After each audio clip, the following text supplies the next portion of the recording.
Hello. So today I'd like to review Modern Physics for Semiconductor Science by Charles C. Coleman. This is actually a lot older a book than I thought. Um, so I ended up having this receipt sitting here in my book, and apparently I was reading this in August 2011. So almost 11 years ago is when I read this book. Um, I when I read this book, I was teaching a bunch of 3-2 students at a university. And so 3-2 students are 3 years for a physics degree and then 2 years for a engineering degree, at another college, at another university. And so I was thinking of ways to make it a little more applied for those students, right? And this particular book was one that was out at the time that was actually quite good for that, Modern Physics for Semiconductor Science. And I started reviewing it because where I am now, we're going to have a lot more engineers in the mix, and I was going to try to find a way to get the engineering departments on campus to allow this as one of their electives rather than some of the other things, because basically a lot of their electives on the campus that we're at we don't have. So it would be nice to do this for a modern physics for engineers class. For some reasons I don't think that'll happen, but I was reading through this again and I still thought it was a very good book. So what is the reason why I like books like this book? One reason why I like this book is it has a purpose. Right? If you take your normal modern physics book, and of course, I'll pull out the best one. This is my favorite, Modern Physics by Rolf. It is not leading anywhere, right? This book is a really great book. It is a really good survey, but it's not really leading anywhere. Instead, it is a book about all of the different things that happened in the 20th century, basically. Maybe a little bit at the end of the 19th century. This book, Modern Physics for Semiconductor Science, is leading somewhere, right? The whole idea of this book is to talk about how to build a transistor, right? How to build a silicon transistor, at least conceptually, or at least theoretically, right? What is the theory behind the silicon transistor, starting from basically your physics 2? So you wander in, you have physics 2 under your belt, you have your 2 or 3 semesters of calculus, and now we're going to teach you how to build, theoretically, a semiconductor junction, right? And that's what the whole book is about. That's what the 7 chapters are about, right? So it includes a lot of the physics in your normal modern physics text, but it gets rid of a little bit on the edges, right? And adds in more stuff about, well, condensed matter physics and applied physics and stuff like that, which also happens to be where I got my degree. So, um, that's stuff that's near and dear to my heart. So I did like this book just because of that. And so I'll show you here how that works. It is a Wiley book, so it's a little expensive, or it was a little expensive because it's out of print. But I liked it, so there you are. Hopefully this is auto-focusing on this instead of on me. But let's look at what we have here. We're going to start off with relativity. That's normal. It's a short chapter, one chapter, I shouldn't say it's a short chapter. It's about the same size as most of the other chapters, but it's still only about 34 pages. And that gives you the basics of relativity, because those are still going to be necessary if we're talking about semiconductors, semiconductor energy levels, and things like that. And then it gets into some statistics, depending on which book for modern physics you're dealing with, that will show up somewhere at maybe a little bit earlier, maybe a little bit later. Um, Different authors put them in slightly different orders, but that's not a big deal. And this is basically getting you used to statistical mechanics for a classical system, right? And it's going to talk about some really important things here. Distribution functions, your mean free path, which is going to be extremely important for anything that you do in condensed matter. How far can something move in a lattice before it hits something else and changes its momentum? Changes its direction, changes its speed. It all depends on what is exactly is happening, but that doesn't matter too much. Um, your Maxwell-Boltzmann distribution, which is your classical distribution of states in physics. And interesting, he talks about the failures of the Maxwell-Boltzmann distribution, just to sort of say, this original Boltzmann idea of statistical mechanics is really good, but it doesn't work out all that well in the real world, and that's going to be because of quantum mechanics.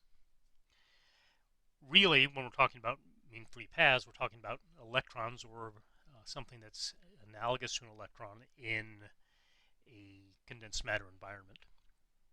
Right, an electron in condensed matter is an excited state of the lattice, so it's not exactly like an electron, right? So it's a quasi-particle that is mostly an electron plus a little bit of other stuff added to it and getting rid of a little bit of that electron.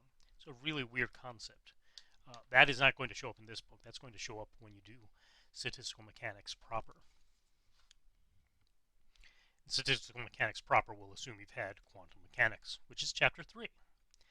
And here we're talking about really the very basics, the history and stuff of quantum mechanics. And so we start off with black body radiation, which is where historically we first find out about quantum mechanics, or something that will become quantum mechanics. It's not quantum mechanics until the photoelectric effect that Einstein explains. I think the photoelectric effect is the thing that he did that actually got him the Nobel Prize, right, from his miracle year of 1905. And this also includes Bose-Einstein statistics, the molar specific heat of solids, which is going to be explained by this. This is statistical mechanics stuff again. This is our second of the three big distributions in statistical mechanics. We looked at the Maxwell-Boltzmann distribution for classical particles. Bose-Einstein statistics are for bosons, so that'll be things like photons, which are black body radiation. And we're going to talk about this photoelectric effect. That's a photon again, right? So this is building up a little bit of quantum mechanics in the light of, for the most part, photons. And that's where we're going to get our Boltzmann model and our lasers. We're going to talk a little bit about energy levels, but really we're talking about photons, exchange of photons, and different levels of energy. The change of those levels is basically the wavelength of a photon that will be emitted when you lose stuff. Maybe we'll come back to the lasers a little bit later. Let's see. Wave mechanics. So now that we've talked about some basics about quantum mechanics, we're going to talk about the Schrodinger equation and what's going on with wave mechanics. Not anywhere near the detail, of course, as in a quantum mechanics text. That's what modern physics is for. Modern physics is to get you an idea about all of these concepts before you wander into the full-blown quantum mechanics course. And we start with the de Broglie waves. And basically that's just going to be the wave nature of a thing, right? Everything has a little bit of a wave nature. Then we talk a little bit about the wave properties before we get into the Schrodinger equation, one-dimensional Schrodinger equation right there, right? So we have this one-dimensional Schrodinger equation, we have these constant potential problems, and then we go to problems. So that's going to be what we do as far as the Schrodinger equation is in this book, right? So, I mean, this book gives you an overview of quantum mechanics there, a reasonably good overview, really. And it's not going to be enough to get you through a semester's long course, right? This is 2/7 of your course, right? And it's going to be way too little to really give you a great understanding, but it's enough to, I'd hope, it's enough to give you an idea about the sorts of things that we could have in um, physics. Then we go to condensed matter. Okay, condensed matter here with, you'll see there's an introduction, waves and lattices and so forth. And that's what I was saying previously, or I was trying to say previously, that your, is there a way to keep this closed and up? Let's see. That your object, let's say this plane, is your material. It's made up of a lattice, and you could imagine just a bunch of points in a square lattice on top of this, or it could be a hexagonal lattice, or it could be a triangular lattice.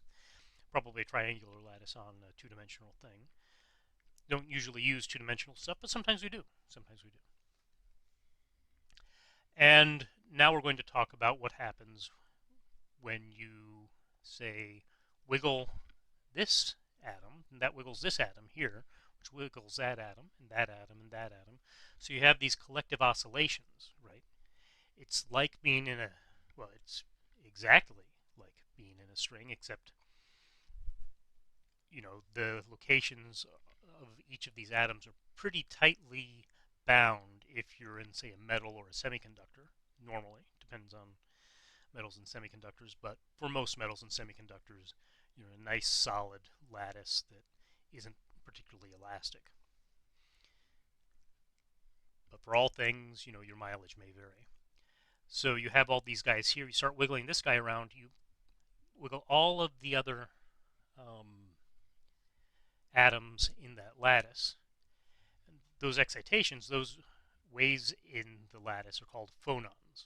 Okay, phonons are little particles. We call them of sound or of heat, flowing around um, in your material, in your in your lattice material. If you're lucky enough to have a material with a nice lattice, which are most of them, really. So, I shouldn't say that. After we've done this, we actually have to start thinking about the Pauli exclusion principle, and that gives us the third kind of statistics, which is the Fermi-Dirac statistics. These are the statistics for electrons. Okay, so we've looked at the Maxwell-Boltzmann statistics for classical particles. We've looked at the Bose-Einstein statistics for basically force particles for bosons. And then for fermions, we have the Fermi-Dirac statistics.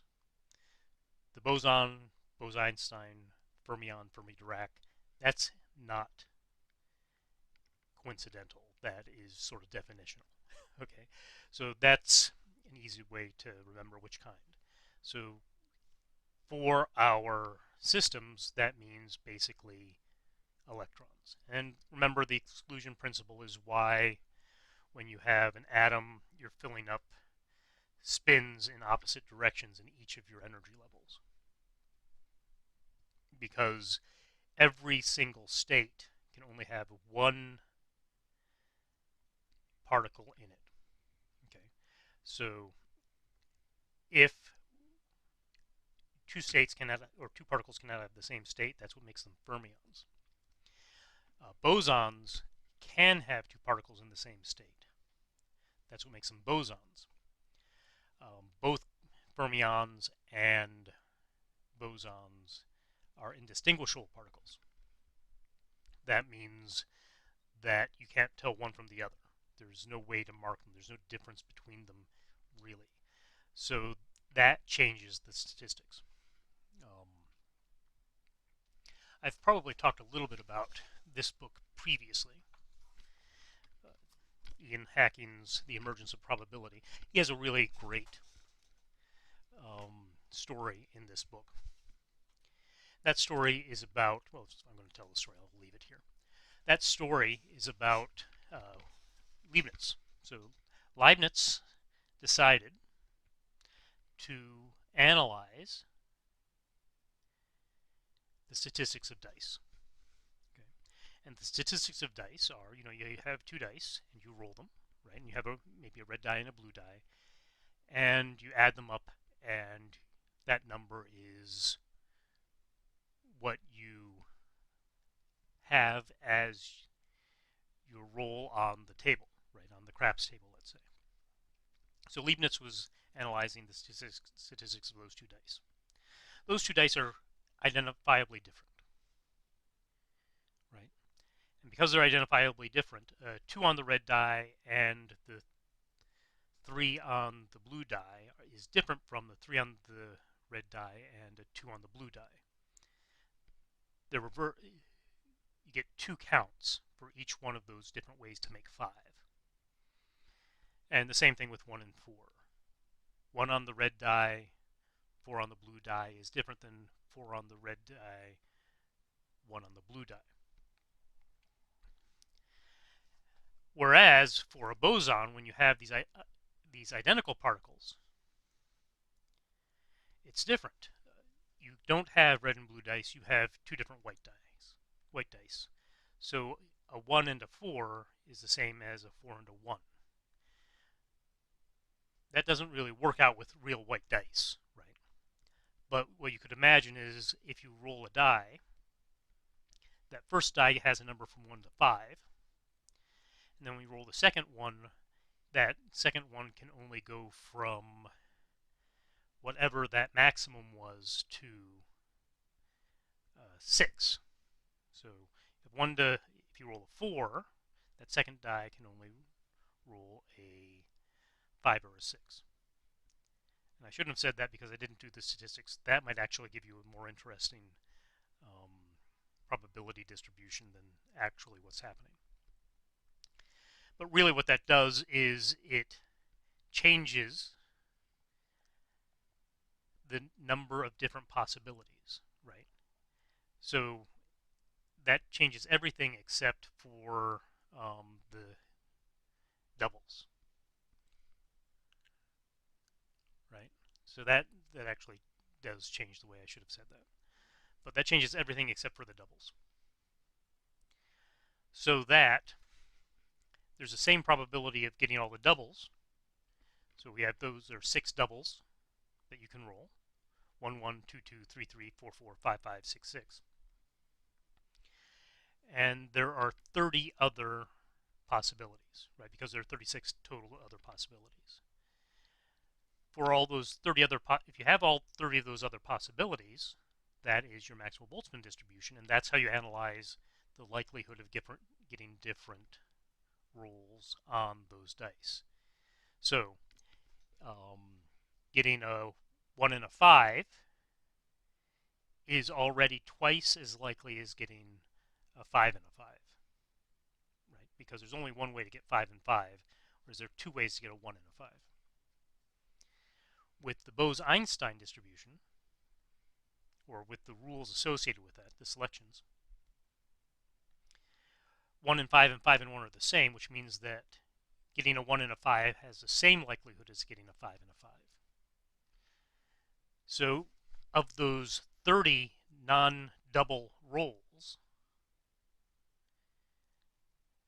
you only have 15 of them. They fold over. You only get 15 of them, which increases the probabilities of getting those rolls on the diagonal.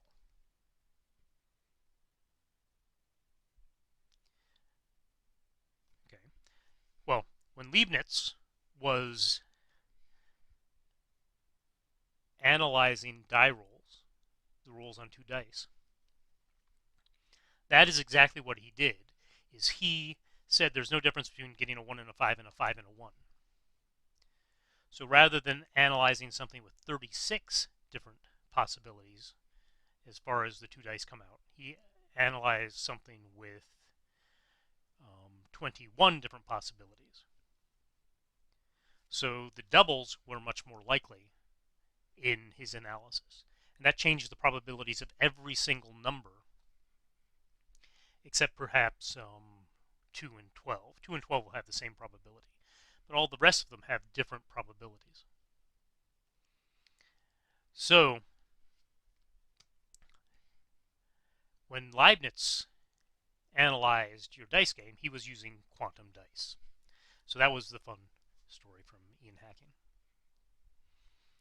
And we were right here. So we were just talking about all those things. There's a generalization also of these three distributions. So again, that's Maxwell-Boltzmann for classical, Bose-Einstein for bosons, for spin, integer spin,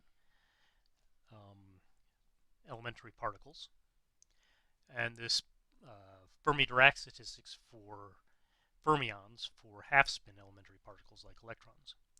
The generalization of that doesn't show up here, but it shows up a lot. John Baez, he's just been doing a bunch of tweets with them in them. So, and you should on Twitter follow John Baez.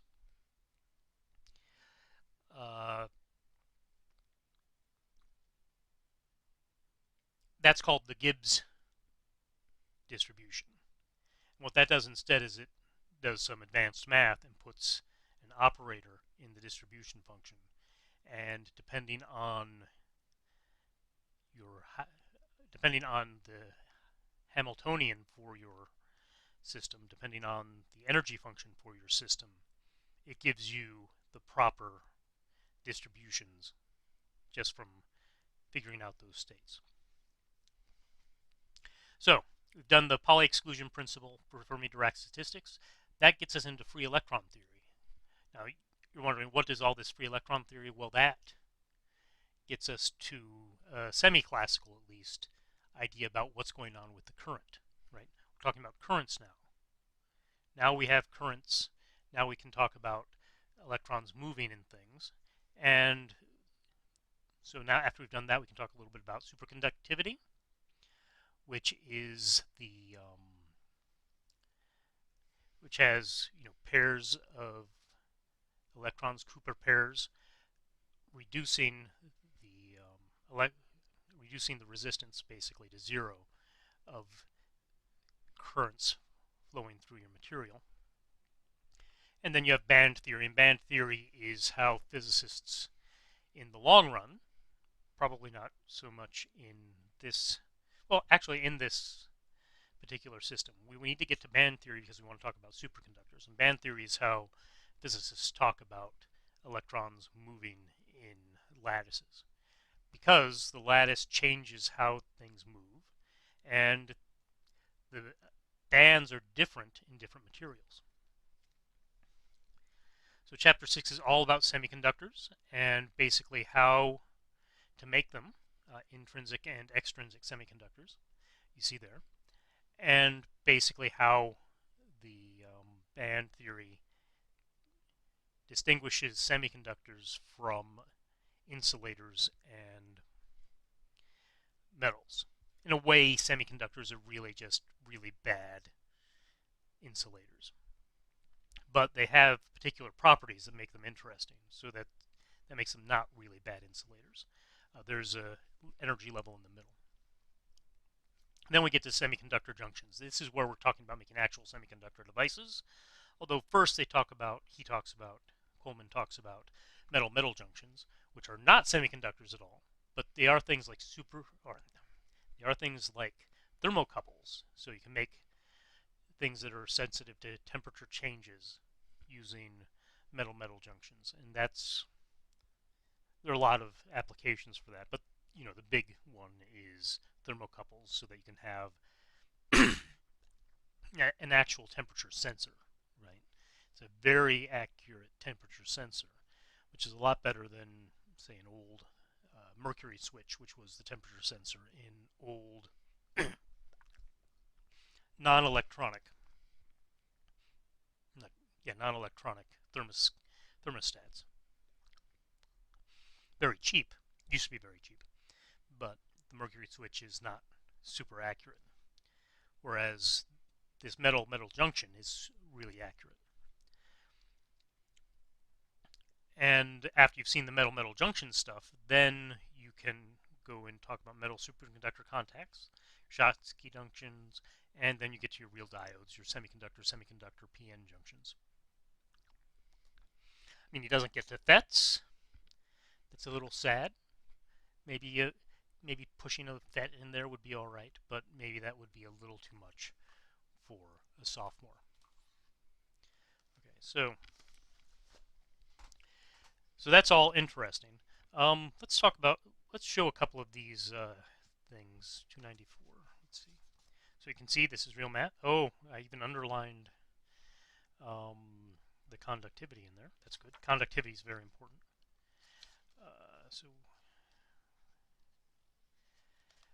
So here we're looking at some of these things. Here's the PN junction here. And basically this is showing what's happening. This EF here is the Fermi level. That is the level at which you have a free electron. And down here is your valence band. And on either side of your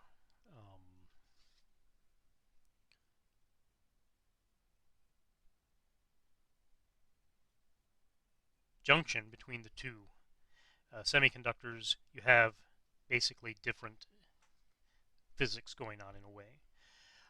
This allows your electrons to move one way and your holes to move another way. You get different currents and stuff like that. So that's what this is doing. This is actually a fairly good looking drawing in here. Let me see if I can find one here. So here's some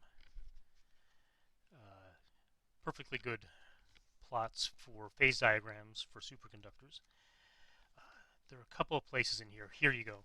This is the only thing I dislike about this book, right? And I don't know if you can really see it, but Coleman, I think it's Coleman, right? Yeah, Coleman made this plot in PowerPoint, and you can tell that he made it in PowerPoint because he didn't get the slopes matched here, right? So this potential, basically the slopes have to match. That's a rule. I didn't make it. The slopes have to match unless there's something really interesting going on. So this should have matched those two slopes, and that happens several times around here. You can almost see it. Yeah, you can tell this isn't a sine wave. This is supposed to be a sine wave. You can look at it and tell that it's not a sine wave, basically because it's too sharp, right? It's too steep here. It shouldn't be as steep there for a sine wave. And that's just an annoyance to me, right? It doesn't really matter very much because it's really only descriptive, but it's a bit of an annoyance for me. There you can see the particle in a box. Very nice.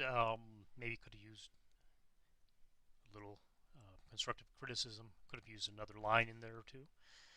These lines are sort of randomly put in there, again, with PowerPoint, and it unfortunately shows. I mean, this is a nice, wily book, right? Oh, there's Coleman, who taught at Cal State LA. So this is a really nice book here. The thing is that it's a Wiley book, and Wiley books are expensive, right? Wiley DE. So isn't that nice? Let me see. What I would like to say is the problems here. This is not my favorite problem, but this is not my favorite chapter for his problems, but this is a really good problem here, 411, right? Because it's asking you qualitatively, basically, to figure out how to draw the wave functions for this system. So we have one sort of bound system here with something that's going to be free out here. So you've got to do that. And this is just a free free wave function or free electron, which has a funny potential in the middle. And you're still supposed to figure out how you're going to draw the different parts of that. We have a couple of, oh, a salesman offers you a frequency measuring device with 9 display digits. He claims his device can measure megahertz to an accuracy of 0.01 hertz.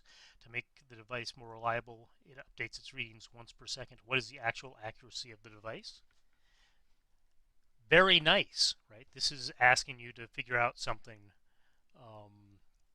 very useful. Actually, I have a friend who somebody was trying to convince him that he had a. So he's got like a server farm for Bitcoin mining or something like that and or his company does, and he had this guy who was trying to convince my friend's partners that they should buy these things that ended up being basically a perpetual motion machine. Basically, these boxes are supposed to be pulling free energy out of the air. That would be great because if you could pull free energy out of the air, basically you'd be turning heat into electricity, and pretty soon you wouldn't have any of these global warming problems. However, given the amount of electricity Bitcoin mining does, at least you'd be able to get rid of your air conditioner. However, that does not seem to be the case, and this is the sort of thing that you should be using. So this is a really interesting problem.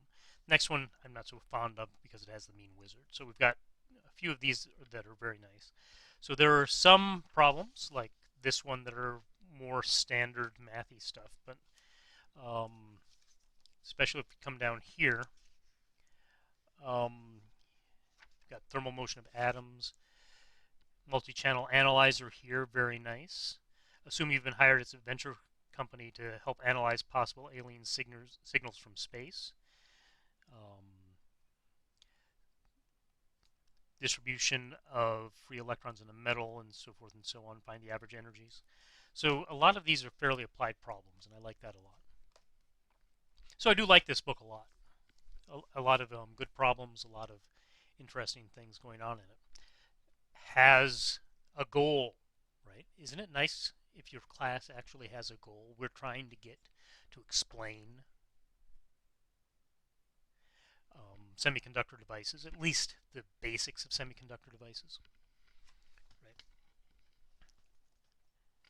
So, I mean, I've got another one of these, but it's not as detailed as say this one, which is all about MOSFETs, solid state devices. But this is a really good idea, right? It's nice to have a goal in your class, right? We want to talk about something, and we don't want to just talk about it because it's in the curriculum. We want to teach you something stronger, something about stuff.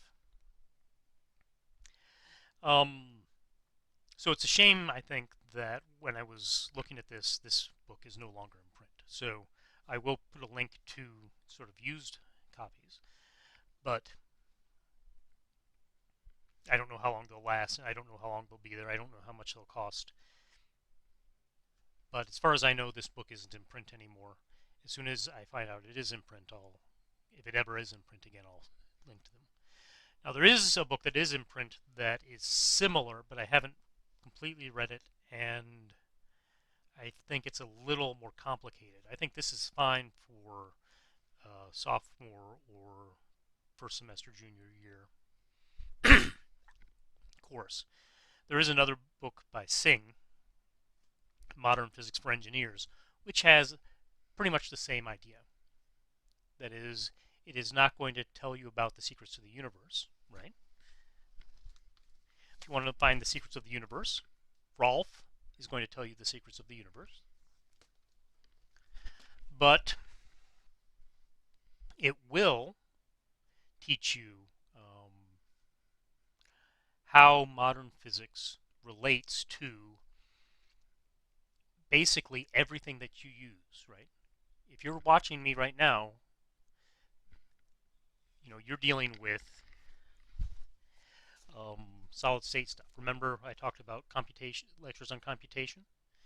Basically, this gets you to a level where you should be ready to look through this. You might not be great at it, but it'll give you the basic ideas for the things that Feynman was talking in that book. Um, like I said, that was the best book I've ever read by Feynman, except maybe Surely You're Joking by Mr. Feynman. I think that had a ghostwriter. So there are other books that do the same thing, and it's a really good idea, especially because you don't realize it sometimes, but when you're looking at all of these classes, right? When you pull out not just modern physics, but this guy, right? You pull out your classical electrodynamics by Jackson. This is still a survey class, right? Here you are in your first, second year of graduate school, and you're going through a book like this, but this is still a survey class. There's no point to this book other than electrodynamics is important. There's a point. There is a point to this book. And that point makes the whole idea of the class much stronger, in my view. It's a much more interesting class if you have a point.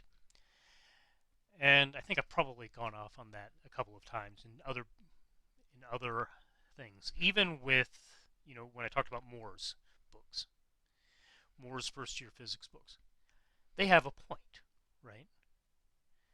Each one of those books has a point. It has a thesis. This has a thesis, right? And that makes the book itself more compelling, a better way to learn than a large collection of different